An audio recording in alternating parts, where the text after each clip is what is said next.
Alright YouTube, welcome. First official video that isn't actually me just talking to my laptop screen for the podcast. So, I'm going to be taking you guys through a full body pull session, back and legs, back hamstrings, whatever you want to fucking call it. At the end of the day, most of my training is kind of a split between full body and upper lower, which is what I have found to be a really nice medium for my current recovery capabilities, the amount of times a week I train, and also just being able to manage a very steady rate of progression on all the exercises within the program. So we've just warmed up with a couple exercises, so the prime pullover machine, single arm, and then just some reach and row work, which I will overlay here because I forgot to film and talk over them while I was doing this, because I forgot I was doing this video today despite having packed everything. This session is kind of a mix between what we would maybe classify as like foundational strength training with a sprinkle of bodybuilding on top of it. It's very much how, at the moment, within the last month or so, I've slowly shifted my programming to be a little bit more all-encompassing of multiple qualities as opposed to pure hypertrophy. Physique is still the goal. Still want to be big, still want to be strong, still want to put on muscle. We are currently in a bulking phase, gaining phase, whatever you want to call it. The aim for this session, at the least, is to try and progress 2 main output lifts, which is a really easy way to program, in my opinion. In this case, it is a weighted pull-up neutral grip without any straps, so a little bit of grip work in there as well. Anyone who uses straps for every back exercise, you will probably be seeing me for shoulder issues down the line, I'm not going to lie. That's just a very common thing I've noticed with a lot of the body walls that come to me. Second exercise is going to be a bent over pen lay row, like a relatively strict kind of barbell row. Very old school. I don't really see many people do this anymore, at least not within the bodybuilding world. There's a big over obsession with barbells incurring a lot of fatigue relative to machines, which I do understand, but it also, the one thing I will say is it's led to a lot of physique athletes being very low on that kind of skill end of the spectrum. And something I'm trying to do within my coaching, within my clients, with my own training, is start to build up the relative skill I have within certain exercises, certain joint patterns, certain movements, so we can have that kind of complete package, the whole package, whatever you want to fucking call it. So we've just warmed up with the 2 exercises at the start. They are my primers, if you want to call them that. Primers are just exercises that I define as things to elicit a response that allows you to progress later on into the session, whether that is improve like neurological connection to a muscle, open up joint space, give some sort of awareness to rib cage, pelvis, foot, whatever the fuck we are working on. With the case of pullover, we are very much getting the lats to lengthen, get the upper arm overhead with a relatively stacked rib cage. If you don't have the prime machine, do a dumbbell pullover. I think the whole obsession with getting like the rope and like doing the really short range like rope pull downs before a back session just to shorten the lat to create some sort of neural drive, it's probably does more harm than good, but I don't think it's something a lot of people need to do. Most people need to learn to get their upper arm overhead than they need to do to contract the lat. And I would also argue that your inability to feel your lats is probably because you can't get your upper arm overhead and you can't lengthen them. Pull-ups, weighted, we have 2 sets today, 6 to 8 reps.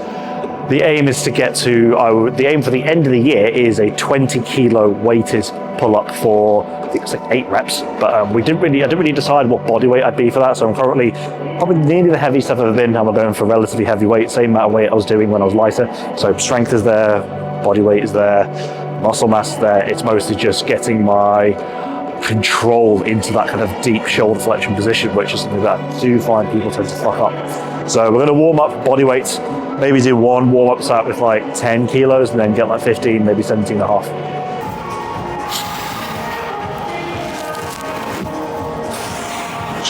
Whew. 10 was pretty fucking easy. I think we'll do 17 and a half. Let's see if we can get like 7 or 6 reps out of that.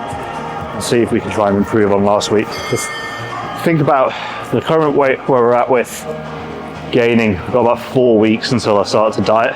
The aim is to go very aggressive, still try and retain as much strength as possible. As body weight drops, and I do personally find that, which you should, as body weight drops, pull-ups get fucking easy. There should be a really nice crossover to strength there. 17 and a half, yeah, fuck it, let's do it. Nice.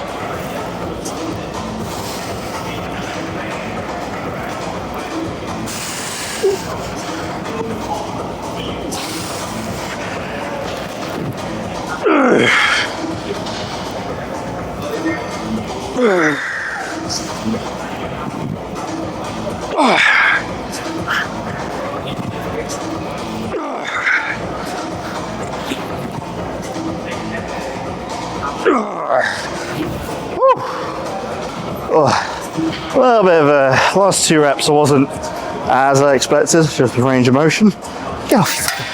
When it comes to like the grip aspect of these things, pull work is a really good opportunity to experiment with different grip positions and also levels of different grip strength. So pull-ups, great crossover. When we do the barbell row later, that I will use straps for, because bar's going to be spinning, it's going to be harder to hold. However, when we get into maybe like pull down variation, mag grip, whatever, like use that opportunity to vary different grip positions, and then at the end of the day, train your fucking grip. Ooh, oh, this is not going to be easy.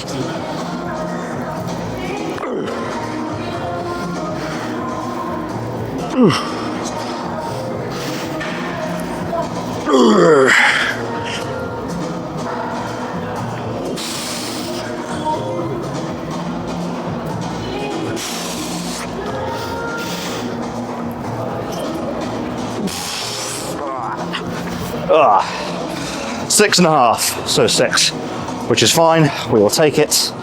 When it comes to seated hamstring curls, there is a lovely gross over obsession with align the knee to the axis, input pad, or wherever, fucking seat belt so you can load the most weight. And then I will see people go through all of this and then they cannot keep that fucking pelvis stable at all, and it looks very, very weird. Really, what we're trying to think about here is if we look at hamstring origin, just from that kind of muscle only viewpoint, is attaches ischial tuberosity. That will change position if we orientate the pelvis. Long story short, keep your fucking pelvis in the same position.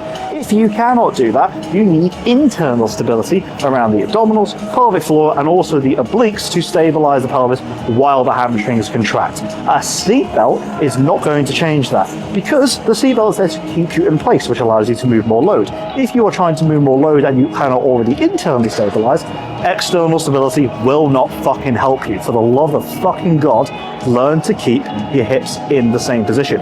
If you can't, now a good example for this machine here is there is a little bit of a curved back pad which will dump you into a bit of an anterior pelvic tilt, nothing crazy. For some people, including me, it's not the most comfortable. But what you can do is you can get a wedge as such, get it jammed into the lower back, and it will flatten you out. It will probably move you more from an arched pelvis, so an anterior tilt, to a more posterior tilt, but for you that will be neutral relative to whatever your neutral is.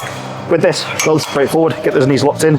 Can obviously push back into here. I'm actually quite a big fan of pushing down on the seat pad here. You can see nice braced abdominal, nice controlled breathing. Toes pointed, drive the heels down, and hold that position.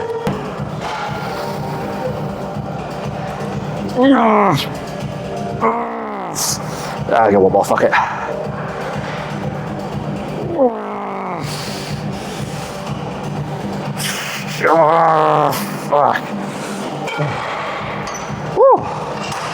Oh, fucking hurts. Jesus. Okay, so barbell pendlay row next. So I usually do these right after pull-ups actually, but I did the hamstring afterwards just to give my back a little bit of a break. It's generally nothing that fancy when it comes to this.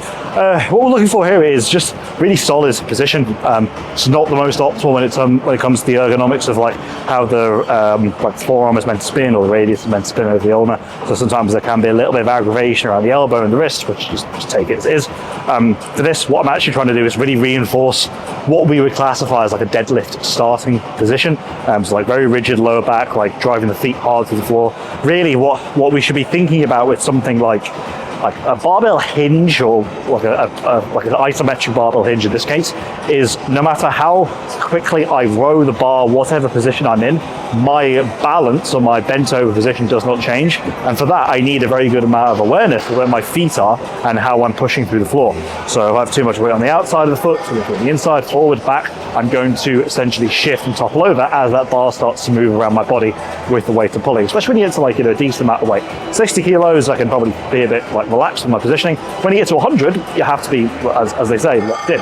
So when it comes to these exercises that you choose from a general strength perspective, we're not just thinking about the muscles, it is also thinking about, well, what joint pattern am I ingraining, what skill am I ingraining, and what is that relative to what that person needs. At the end of the day, there is an aim to go back into like very high quality deadlifting for me. So like barbell row, pendlay row is probably a pretty good way to start like the exposure to the lower back. And if there's any kind of like weaknesses there, it's a very good opportunity for me to go, right, this is probably going to be something I need to focus on in the next phase. Like if I've got like really bad ability to brace and lock into like one side, why is that? How can we incorporate that into maybe the primer work within my next phase within a hidden session, or how can we incorporate that now to make sure that deficit isn't anywhere near as aggressive in the next phase? And this is the thing that you do need to be fucking thinking about if you're coaching or if you're self-coaching, or what I do with my clients is I'm not just thinking about like what muscle does this work, what length and range, all this fucking shit that people think is important. I'm very much thinking like what quality is this training for the client I have relative to their goal, and then how is that going to go into the next phase? And that is whether you're or not you are working with runners, high rocks, powerlifting, bodybuilding. Even bodybuilders should train with some sort of like strength elements. I want to say strength elements, I do not mean just progressive overload and try add one rep every week or weight bar every week.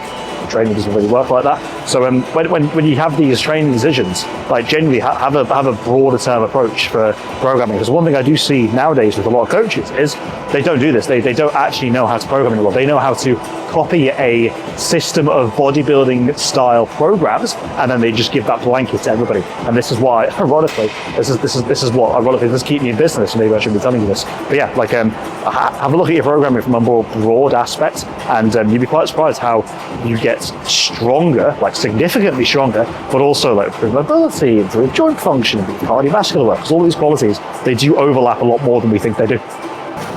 All right, so this is 90, 100 for my working set. Might do like 102 actually. So just gonna do like 1 or 2 reps. What I also do say is when you're doing a bit of barbell work, I do say you can get a bit aggressive with this. Like this isn't going to be, not that it's not going to be strict, but it's also not going to be perfect. Like I'm going to probably extend a little bit from my thoracic spine. Probably I'm going to use a little bit of momentum, which if you want to go down the resistance profile route is actually more beneficial to use momentum, which is kind of cool. But yeah, you don't want to treat this like it's like a warm up. You want to treat it like it is your working set. You're going to put as much effort into you can, 1 to 2 reps, and then we go.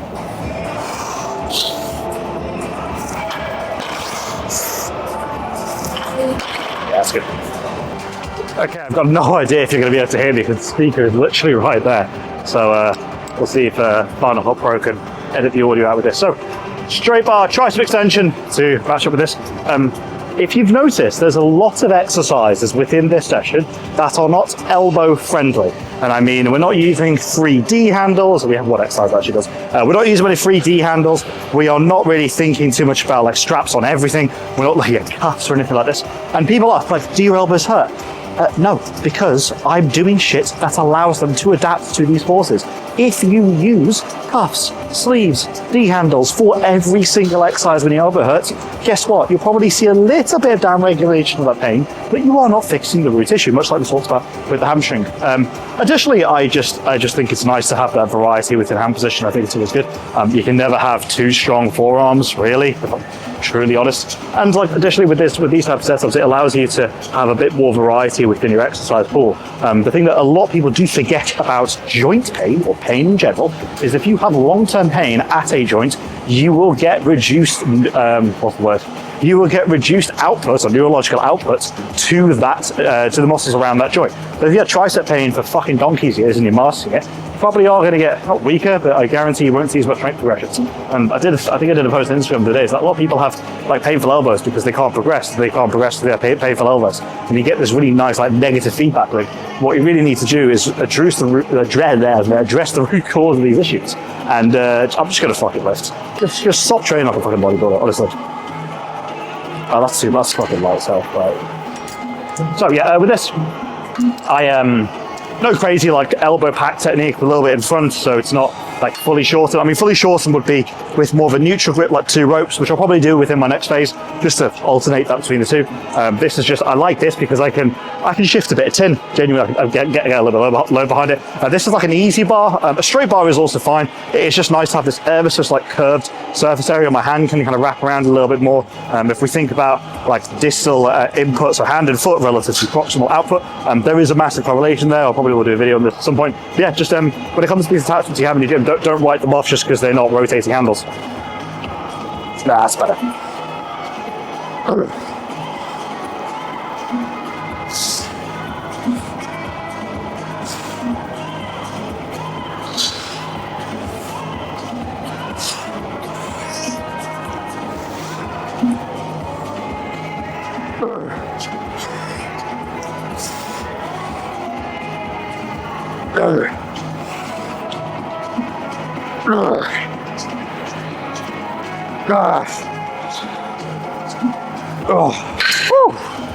Oh, nice.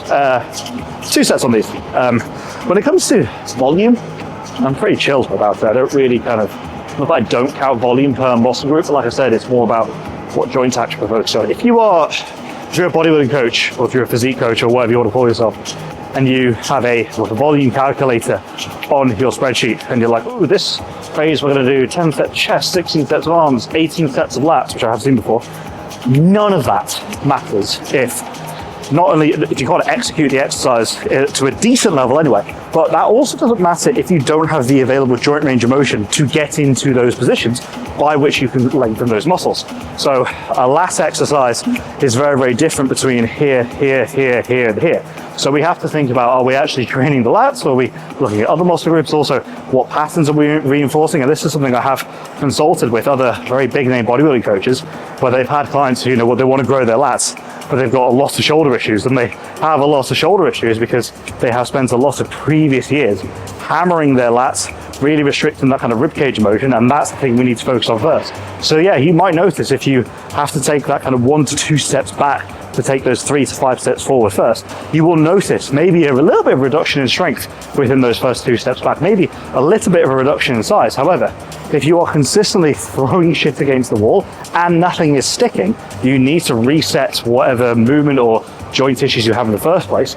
Then you will see that progress. The only reason why I'm able to do exercises which are suboptimal are because I've done this myself. And also, they're not actually suboptimal when you can do them to a heavy standard with a lot of load without pain. They are just optimal by the standards that we give a lot of physique athletes who have the movement variability of a fucking cactus. Okay, so North's glute drive just done 1 set, which is I'm a little bit out of breath. Still not the biggest fan of hip thrust, I'm not gonna lie. I still think when you get to a loading point, you probably need better exercises. There are lots of things to consider with this, especially with pelvis positioning, similar to the hamstring curl. If you're consistently tilting and rocking your pelvis backward and forward, we're not really, not that we're not loading the glutes, but you're getting a lot of compression around that kind of like posterior aspect of the spine, getting a lot of shearing force, like an anterior hip capsule. So depending on the person, you do need to be mindful of this. There are people who do a lot more weight than me than this, but I've also seen people who do a lot more weight than me on this and have not very impressive glutes to match. So there needs to be kind of a discussion of correlation there that I think is really important. However, can still be done really well. I've done this single leg as well, which is also fantastic. Obviously, it's a little bit more from a stability aspect. It takes a little more time. However, I do really, really rate single leg variations. They're really, really fun. Additionally, like a lot of people are using wedges nowadays, which I'm a really, really big fan of. Something I learned a while ago. Like it's nothing like that's been gate kept. Is relatively common to use. The thing that I will say is the wedge that you use, friction, how much of an incline of the wedge will very much vary for the individual. So what I would say is, and that's just because I have seen people do this when like they've either worked with me as a coach and then they'll give it to their clients, is they'll just give a wedge on everything, and sometimes you might not need it. Additionally, when we're using a wedge to like force a different pattern of gait, force a different level of pronation, the thing that we do need to remember that with a lot of people, and this is something I found recently with doing a little bit more like kind of one-to-one work and assessments, is that one foot will be in more or less pronation than the other. So that's kind of a representation of like a twisted foot, a twisted pelvis. So if you put the feet in the same position on a wedge, he might be putting one foot into too much pronation. So it's important to have an idea of like what this person needs. This is why screening clients is actually important. I don't give a fuck if people say it's, you know, it's too much information or it's like dogmatic or whatever the fuck it is. You should have some sort of screening tool, and how detailed you want to go in is completely up to you. However, I think if you're going to use these implements to create especially a response that is centered around some sort of gait model, I think you should understand what that is doing to the individual. So moral of the story is like every exercise has a purpose. I don't think there's any bad exercises. There's probably ones that I don't tend to ever prescribe. I'll probably find a reason to. But in this case, I would just say is if you're going to load something up, especially going to load something heavily, like know what adaptation you're trying to create and know if that individual will tolerate it. Because I've had clients where I've given them stuff like this and it's not worked out. And I've had it with other clients where it's works like amazingly. It's like, oh my God, this is the first time I've ever felt my glutes. And some clients, it's like, yeah, all this did was flare up my lower back. So just be mindful of that when you're making those decisions, and just test it on yourself first. Maybe I say with a lot of my clients who are coaches is I'll run them through a 16-week block of how I like to program for them, and then they'll go and they probably will end up using that with their clients. There's nothing wrong with that. So yeah, just be mindful of that. Just 2 sets on this, relatively heavy weight. Just my priority with this is just trying to keep the pelvis as stable as possible. Try not to arch too much, which I do a little bit. I've got a little bit of a kind of natural anterior tilt, same with like high arches in my feet. So it's just being aware of that and going, right, what position am I going to likely try to adapt or adopt to produce force, and whether or not I need that. So yeah, we'll do another set of this, and then we'll finish up with another pull down variation, and then triceps, and then we're done. Oh.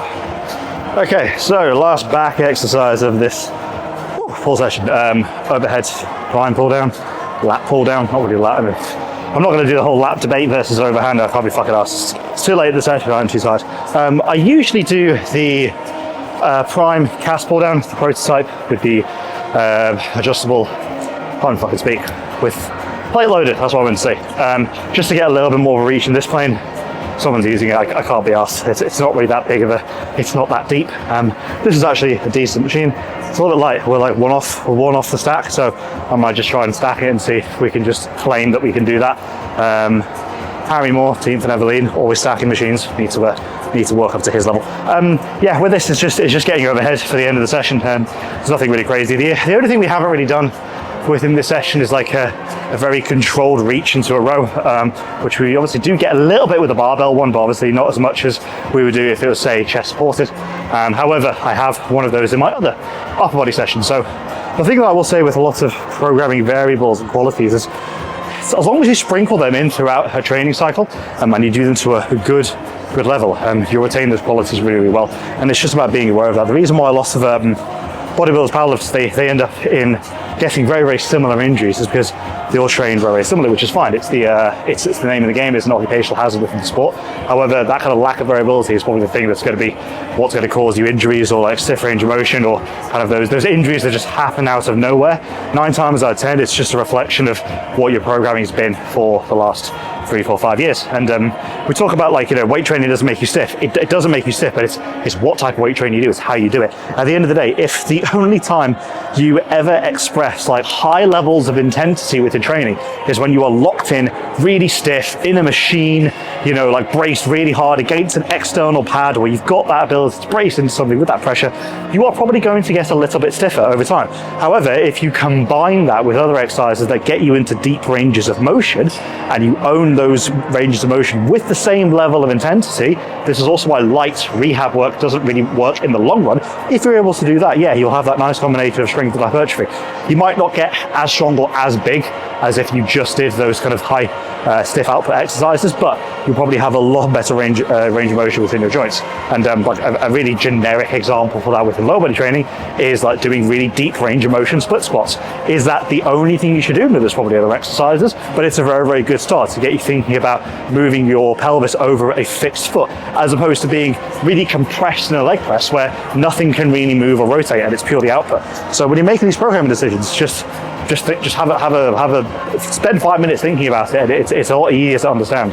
Let's see if we can do this. So this is the full stack, no straps. I probably won't get many reps. Actually, I'm not going to lie. I reckon if I get 6 reps of this, I'll be quite happy. No chalk either. This is a little bit of a slippery. I'll be fine.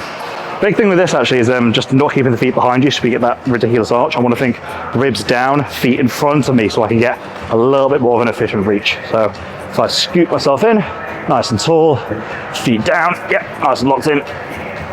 Ooh. reach.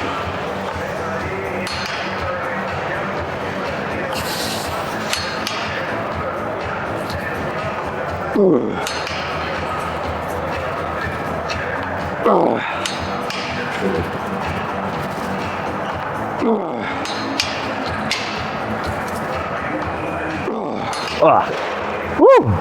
I'll take that. Last exercise, what has been a very long session because I've been mostly talking about this. Last thing is just incline or low incline. Double skull crusher, getting the base of the arms overhead. Nice little stretch towards the triceps and the lats. Quite a big fan at the moment of fucking around with different rep ranges. Rep ranges for the most part for hypertrophy, I wouldn't say matter too much. They're just a representation of the load you're going to use. However, in lengthened positions, I'm quite liking higher reps, especially for triceps, maybe not so much for biceps. Biceps are like being a little bit heavier. So we did a relatively heavy straight arm push down early in the session, so that short range, if you want to call it that. And now we're just going to go for the lengthened range. It's going to be just higher reps, like 10 kilos. It's not very heavy at all. This probably could do the 16s maybe with the fat grips here. The thing I will say is if you're someone who gets elbow pain, again, in skull crushers, I would actually have a look at how well we can get pronation and supination at the wrist and forearm, see if that radius can spin over that ulna nicely. We're probably getting a lot of torsion around those kind of common extensor and flexor tendons, so lateral epicondyle, medial epicondyle. So what you'll probably hear physios call tennis and golfer's elbow. However, most physios will just give you relatively basic exercises, whereas when you are a guy who can lift a decent amount of weight, you need appropriate intervention. So with this, we do have a little bit of a supination within this exercise.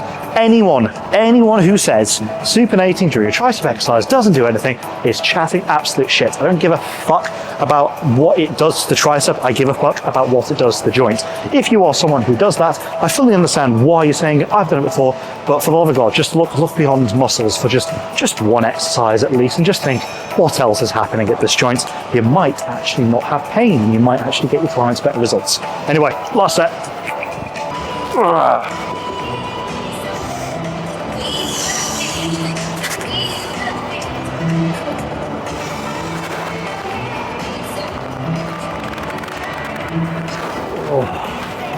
Okay, that is pull, back and legs, whatever you want to call it. It's not really back and legs, it's just like a top-up session. Done. Pretty happy with that. This is what I would classify as a bit of a lower skill day. There's nothing that's too neurologically challenging, no crazy axial loading. I suppose barbell rows axial loading, but it's not really that much in comparison to like a hinge. So we can shift a lot of weight on this session, which is quite good. It's also probably what I'm a little bit better at, with kind of thinking anterior versus posterior. We will be doing more. We'll be doing more of these videos over the next coming months, get some sessions with clients. So enjoy, like, subscribe, all the YouTube shit, and I'll see you fuckers soon.